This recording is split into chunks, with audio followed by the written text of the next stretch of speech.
सुनीता की उम्र 45 साल थी। समाज की नजर में ये उम्र अब क्या ही कर पाएगी वाली मानी जाती है।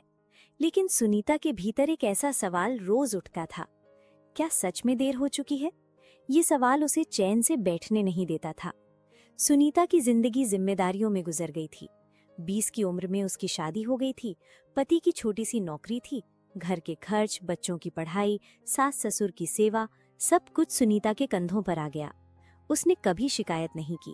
अपनी पढ़ाई और सपनों को उसने बड़े करीने से अलमारी के कोने में रख दिया था, जैसे कभी जरूरत पड़े तो निकाल लेगी। लेकिन साल बीतते गए, अलमारी बंद ही रही। सुनीता को हमेशा सिलाई का शौक था। स्कूल के दिनों में वो अपने कपड़े खुद डिजाइन करती थी। अध्यापिका ने कहा भी था, तुम फैशन डिजाइनर बन सकती हो। तब सुनीता मुस्कुरा दी थी। उसे पता था कि घर की हालत इसकी इजाजत नहीं देगी। शादी के बाद वो दूसरों के कपड़े सिलती रहीं, बिना नाम, बिना पहचान, सिर्फ मदद के तौर पर। समय बदला, बच्चे बड़े हो गए। बेटा कॉलेज में था, बेटी 12वीं में। एक दिन बेटी ने कहा, माँ, आपके हाथ में जादू है, आप इसे काम क्यों नहीं बनाती? ये बात सुनीता के दिल में गूंजती रही। उसी रात उसने आईने में खुद को देखा। झुर्रियां थीं, सफेद बाल थे, लेकिन आंखों में अब भी वही चमक थी। जब उसने घर में अपने मन की बात रखी तो प्रतिक्रियाएं मिली जुली थीं। पति ने कहा, अब इस उम्र में नया क्या शुरू करोगी? पड़ोसन बोली, लोग क्या कहेंगे?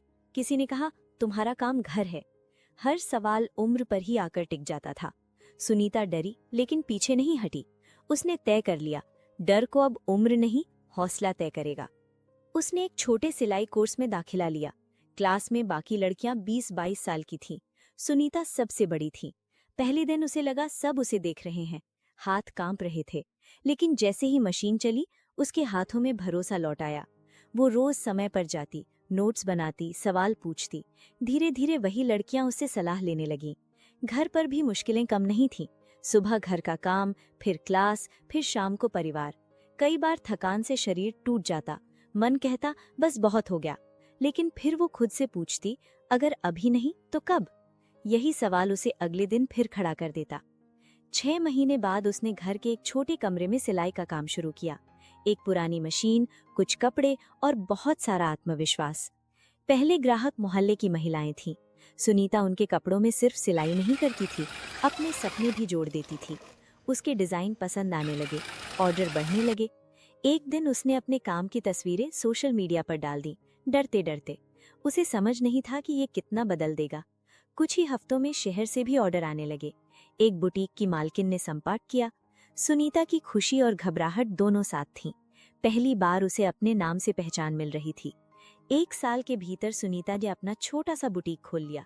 बोर्ड पर लिखा था, सुनीता डिजाइन्स।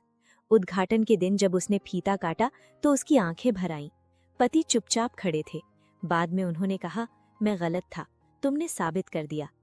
आज सुनीता सिर्फ एक उद्यमी नहीं है, वो उन महिलाओं की प्रेरणा है जो उम्र को दीवार मान लेती हैं। उसके बुटीक में काम करने वाली कई महिलाएं उसके जैसी ही थीं। घर, जिम्मेदारी और दबे हुए सपने। अब सुनीता जब आईने में खुद को देखती है तो झुर्रियां नहीं देखती। उसे एक ऐसी औरत दिखती है जिसने 45 की उम्र में खुद से कहा, अब मेरी बारी है। क्योंकि सपनों की कोई उम्र नहीं होती और नई शुरुआत के लिए कभी देर नहीं होती।